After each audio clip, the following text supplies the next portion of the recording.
commas on commas, they don't want no drama. I'm fighting this trauma, I'm bright as Obama. They told me the ticket, I told her no problem. She saw how I kick it. Salut tout le monde, j'espère que vous allez bien. Aujourd'hui on se retrouve dans une nouvelle vidéo où je vais vous présenter tous les livres que j'ai à lire, des livres que j'ai achetés, des livres que j'ai eu en cadeau, et il y en a beaucoup qui datent et que j'ai jamais lu et que il faut que je m'y mette parce que c'est ma résolution de cette année. Je vais tous vous les présenter dans cette vidéo aujourd'hui. Il y en a que vous connaîtrez sûrement parce qu'ils sont assez connus et d'autres un peu moins. Voilà, donc je vais vous les présenter et ensuite je vous ferai une vidéo de ce que j'ai pensé de tous ces livres, tout ça. Donc c'est parti.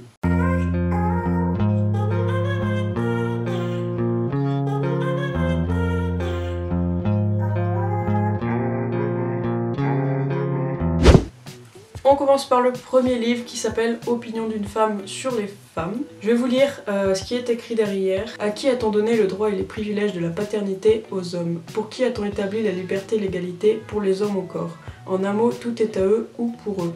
C'est donc pour eux aussi et pour eux seuls que la société politique est faite, les femmes n'y ont eu qu'une part. Voilà, donc un essai politique assez féministe qu'a écrit Fanny Raoul en 1801, donc c'est pas un livre qui date d'hier non plus.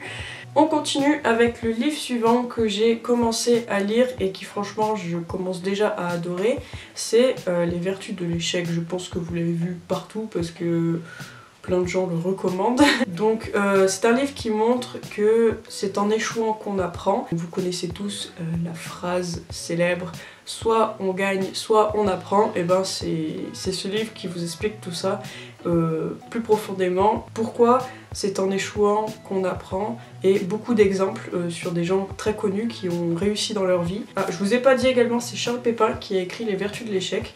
Et si nous changions de regard sur nos échecs?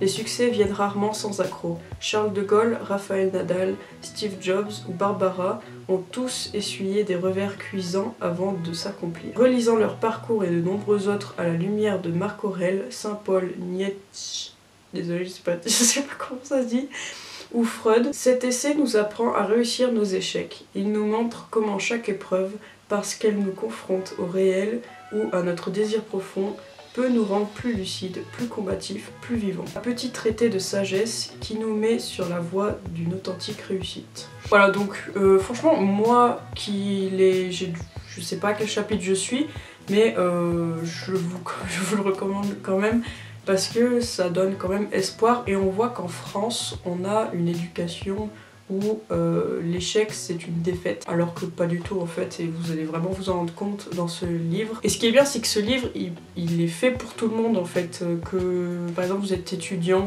vous êtes au bout de vos études, vous êtes prêt à abandonner, ou je sais pas, vous faites du sport, pareil, vous avez envie d'abandonner, je sais pas, plein de trucs comme ça, vous êtes malade, etc. Et ben ce livre va vous apprendre que pas parce qu'on échoue, parce qu'on a échoué plusieurs fois, parce qu'on a du mal à avancer que vous n'allez pas réussir tout simplement. L'échec reste une leçon en fait. Voilà pour ce livre. On continue avec les fameux Agatha Raisin. Donc j'en ai déjà 3 là-bas et 2 là, donc j'en ai 5 en tout. Les 3 je les ai lus, ceux-là je les ai lus là-bas et j'ai beaucoup aimé, les petites enquêtes comme ça, faciles à comprendre, pas trop complexes. À la fois on est dans l'histoire, dans l'enquête, etc. et à la fois on est dans la vie privée d'Agatha Raisin et ça j'aime beaucoup, donc voilà, on n'est pas que concentré sur l'enquête, il y a aussi un moment où on nous parle de la petite vie d'Agatha Raisin, etc. Donc moi ce que j'ai pas lu c'est Pas de peau pour la jardinière et Randonnée mortelle. On va suivre la petite histoire, il y a encore le prix dessus. Ah, ça s'enlève pas. Plein de personnages mystérieux, vous doutez, sur tout le monde, comme dans toutes les enquêtes, donc voilà pour ces 2 livres. Ensuite, J.K. Rowling, ça fait longtemps que j'ai pas lu les Harry Potter et ni regardé d'ailleurs le film, et là j'ai le Quidditch à travers les âges que j'ai pas lu, et regardez comme il est beau à l'intérieur. Il y a des petits dessins et tout. C'est super beau. Voilà, donc ça explique un petit peu le Quidditch du coup à travers les âges logiques, l'évolution du balai volant, les anciens jeux de balai, les jeux des marées de Quidditch, l'apparition du vif d'or, etc. Tout ça, ça explique. Donc superbement illustré, une édition exceptionnelle pour tout savoir sur le sport préféré des sorciers. Les règles du jeu, l'apparition du vif d'or, l'évolution des balais, les équipes mythiques dans le monde entier et les matchs qui ont fait l'histoire. Le Quidditch à travers les âges est un ouvrage incontournable de la bibliothèque de Poudlard. Voilà, donc c'est le petit livre des sorciers quoi. Mais regardez, en plus il est super beau et je vous l'avais déjà montré dans mon All Harry Potter, je viens de capter. Donc oui, je ne l'ai toujours pas lu parce que je sais pas, il était au fond mon truc. Regardez comme c'est beau, comme c'est bien illustré et tout, j'adore. J'aimerais trop illustrer des livres comme ça. Ensuite, un livre qui a l'air trop bien et que j'ai toujours pas lu, c'est les 21 éco-défis pour prendre soin de soi et de la planète. Franchement, quand il y a des livres comme ça, super bien illustrés, ça donne envie de lire. Moi j'aime bien ça. Si on s'y met tous à se mettre quelques défis, on peut déjà pas mal réduire tout ça, toute cette pollution. Donc voilà, donc regardez, en plus l'intérieur il est magnifique. J'ai hâte de me lancer des petits défis comme ça au quotidien. Je serai fière de moi quand même. Je sais, alors moi je fais déjà pas mal attention à la planète, mais je sais que je peux faire mieux, beaucoup mieux même. Donc ce livre va pas mal m'aider. Aussi pour comprendre pourquoi il faut changer notre façon de vivre et comment on peut faire pour sauver la planète. Et aussi prendre soin de soi tout simplement. On passe à une autrice que j'aime beaucoup, donc une poète plus précisément, qui s'appelle Rupi Kaur, j'espère que je prononce bien son nom. Donc j'ai déjà lu Lait et miel et Le soleil et ses fleurs, que j'ai adoré tout simplement. Je vous les présenterai dans une vidéo du coup comme je les ai déjà lus. Et donc là c'est un peu le même principe mais c'est plus homebody, être bien dans sa tête, être bien dans son corps, se sentir bien avec soi-même, tout simplement la confiance en soi. Moi j'avais hâte d'avoir ce livre parce que les autres m'ont beaucoup aidé et celui-là je pense que c'est beaucoup celui qu'il me faut celui-là. Donc je vais vous le lire.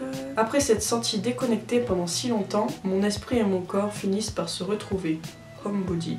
Après les best-sellers Lait et miel et Le soleil et ses fleurs, Homebody est le troisième recueil de poésie de Rupi Kaur. À la fois sombre et lumineux, Homebody célèbre l'acceptation de soi, le corps, la féminité et délivre un message d'amour et d'espoir en ces temps troublés. Donc en fait que du bien. Il y a toujours dans ces livres un petit moment de sombre comme ils disent là, parce qu'on a tous affaire à la dépression, à nos petits moments sombres. Donc on est obligé de passer par là en fait. Toujours lire ces petits passages même si c'est triste, même si ça vous émue. Mais vous verrez, plus vous avancez dans le livre, plus ça devient positif et vous vous sentez bien à la fin. En fait, ça, vous comprenez que bah, faut s'aimer et surtout, comme pour Lait et miel, qu'il faut penser à soi en fait. Et donc, je vous le recommande vachement d'avance en fait. Celui-là, mais également les premiers que j'ai lus. On passe à celui-là, ça fait longtemps que je l'ai acheté, que je l'avais commencé, j'ai pas fini. C'est Dans la tête des animaux, ce que l'on sait vraiment sur leur intelligence. J'ai acheté ce livre parce que j'avais envie de m'intéresser aux animaux. Je vais vous lire un petit peu le titre des chapitres que vous comprenez. Des animaux et des humains, monde animaux et monde humain, de l'adaptation à la flexibilité du comportement, reconnaître et retrouver des objets. Voilà, en fait c'est tout, il y a plein de chapitres, il y en a 15 dedans. Donc c'est en fait, il compare vachement l'homme aux animaux et le comportement animal surtout, bien évidemment. C'est un peu le sujet du livre en même temps. À quoi pense un chat en guettant les oiseaux ? Ou les poussins qui suivent assidûment leur mère. Que se passe-t-il dans la tête d'un chimpanzé lorsqu'il se trouve devant un miroir? À la lumière des études en psychologie comparée et en éthologie réalisées depuis plus de 100 ans et des dernières découvertes scientifiques, François Doré, spécialiste du comportement animal, répond à ces questions dans cet ouvrage passionnant. Si les animaux ne peuvent pas nous dire ce qu'ils pensent, les recherches récentes démontrent qu'ils ont tout de même une activité mentale intense. En effet, ils possèdent des habiletés cognitives qui leur permettent de s'adapter et de s'ajuster à l'univers unique dans lequel ils vivent. Divisé en thèmes comme les déplacements, les relations sociales et la communication, ce livre fourmille de faits permettant de mieux comprendre l'intelligence animale. Car c'est en tentant de comprendre l'intelligence propre à chaque espèce que nous pourrons arriver à vraiment aimer et respecter les animaux qui nous entourent. Voilà, donc c'est un livre de François Doré. Alors c'est un professeur émérite de l'école de psychologie de l'université Laval au Canada. C'est beaucoup trop long. Vous l'aurez compris, ce livre reporte tout sur le comportement animal, ce que les animaux sont capables. En fait, ça explique vachement comment on est différent des animaux. Les animaux ne pensent pas comme nous. Enfin, il y a vachement une différence en fait. On a une image des animaux. Bon, on continue avec un livre qui est magnifique. Regardez comme il est plein de couleurs. En vrai, je l'ai acheté juste parce qu'il était coloré comme ça. Mais j'en suis sûre qu'il est très intéressant. Alors, la Good Mood Class. Les 5 clés pour réactiver votre bonne humeur et changer d'état d'esprit. Si votre morale n'est pas au beau fixe, que vous avez le sentiment d'avancer dans la vie en mode automatique et que vous avez envie de changement, ouvrez ce livre et laissez-vous emporter par l'énergie de la Good Mood Class. Voilà, donc en fait c'est un petit livre. Elle parle beaucoup de sa vie au début, ce qu'elle a vécu. Ensuite, on passe vraiment aux exercices, etc. Enfin, tous ces petits conseils en fait pour rentrer dans la Good Mood Class. Donc j'aime beaucoup trop le livre en fait. Ça se voit que c'est la Good Mood Class quoi. Il est trop coloré, trop beau, magnifique. Oh lolo, un livre, ça fait longtemps. Et devinez quoi, j'avais commencé à lire et devinez quoi, je n'ai pas fini de le lire. Ce sont les travaux d'Apollon, l'oracle caché de Rick Riordan. Je m'appelle Apollon, avant j'étais un dieu. Quelle cruauté, je n'arrive pas à croire que Zeus ait pu punir ainsi son propre fils. M'éjecter hors de l'Olympe, pourquoi pas, mais me faire atterrir dans une poubelle de New York, sous les traits d'un adolescent boutonneux, c'est trop.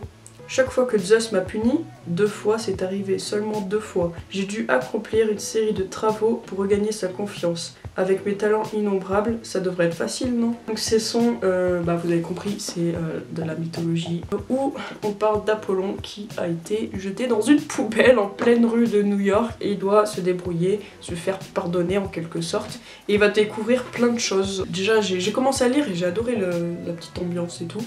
Donc, regardez tout ce qu'il me reste à lire.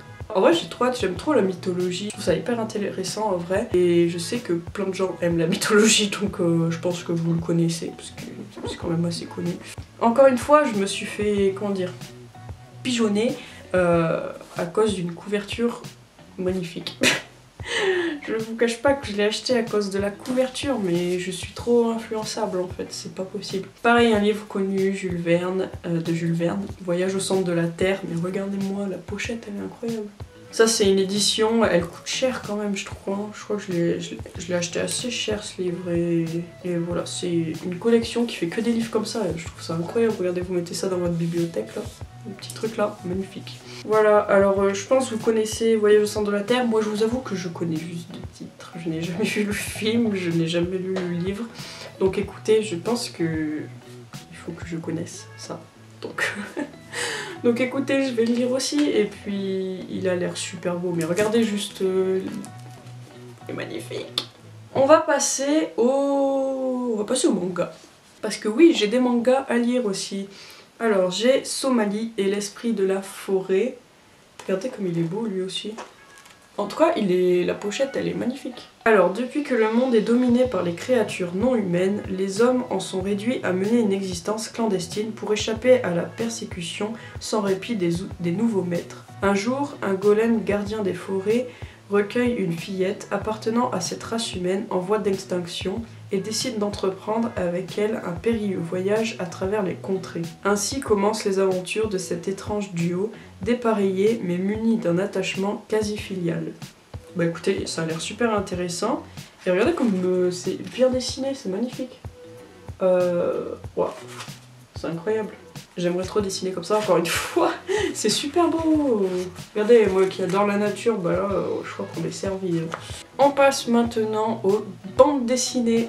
Alors, on commence avec Seul à la récré de Anna et Bloz. La vie pourrait être parfaite pour Emma, mais voilà, il y a Clarisse, et Clarisse lui fait vivre un enfer à l'école.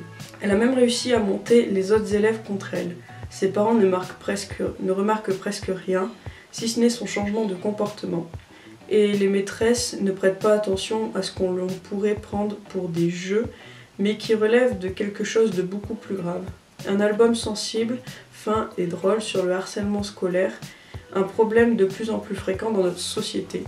Bah voilà, je vous ai fait une vidéo concernant le harcèlement scolaire que j'ai vécu et que beaucoup de gens vivent, surtout aujourd'hui beaucoup plus facilement, puisque avec les réseaux sociaux, etc., c'est beaucoup plus simple d'harceler quelqu'un derrière un écran qu'en face. Donc malheureusement c'est quelque chose qui, j'ai l'impression, est beaucoup plus fréquent aujourd'hui. Voilà, donc je vous conseille vivement cette BD d'avance, puisque ça parle de quelque chose que j'ai vécu et que beaucoup de gens ont vécu, voilà, je l'ai déjà dit.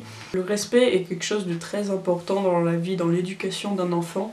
Et je pense que c'est quelque chose que beaucoup d'enfants n'apprennent pas, tout simplement. Apparemment, il est aussi drôle, donc tant mieux, ça va permettre de mettre quelque chose de positif dans une BD. Donc voilà, et en plus j'adore les dessins, voilà, toujours les bandes dessinées, moi j'adore de toute façon.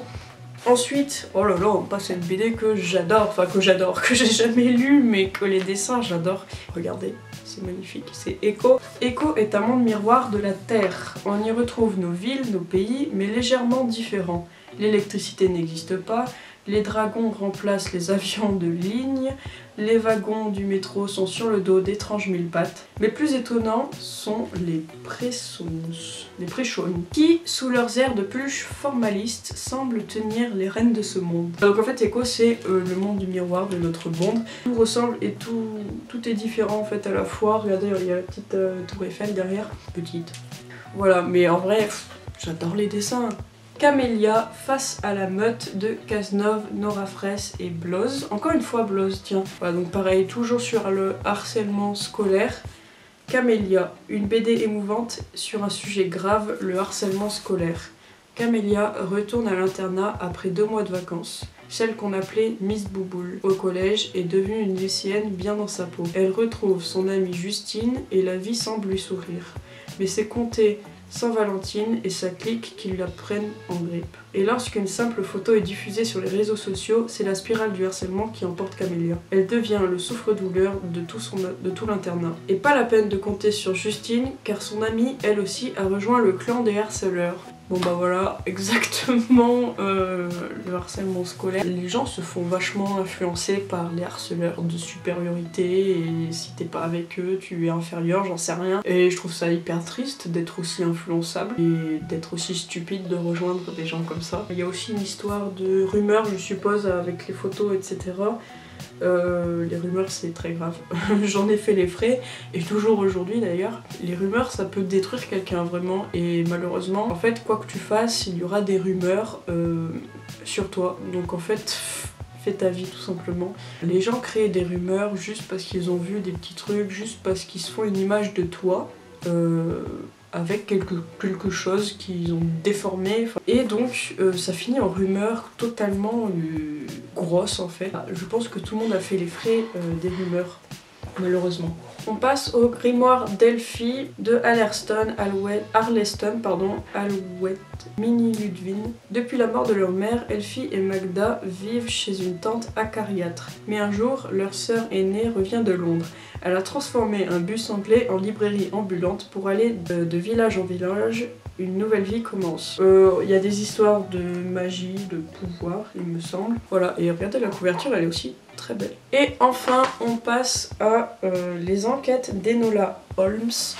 J'aime beaucoup la texture, je sais pas si vous en rendrez compte, la texture, ça fait un peu de papier. Voilà, j'aime beaucoup également le style de dessin, ça change beaucoup, on dirait un peu de l'aquarelle, je sais pas si vous verrez. Alors il y a le 1 et le 2 ici. Quand Enola Holmes, sœur cadette du célèbre détective Sherlock Holmes, découvre que sa mère a disparu, elle pressent qu'elle seule pourra la retrouver. Ingénieuse et rusée, elle fuit le manoir familial alors que ses 2 frères décident de l'envoyer en pension. Elle se met en tête de vouloir retrouver des personnes disparues tout en continuant de suivre la piste de sa mère. Très joli, moi en général j'achète toujours les BD en fonction des dessins, du style et tout, parce que c'est ce qui m'intéresse le plus dans les bandes dessinées.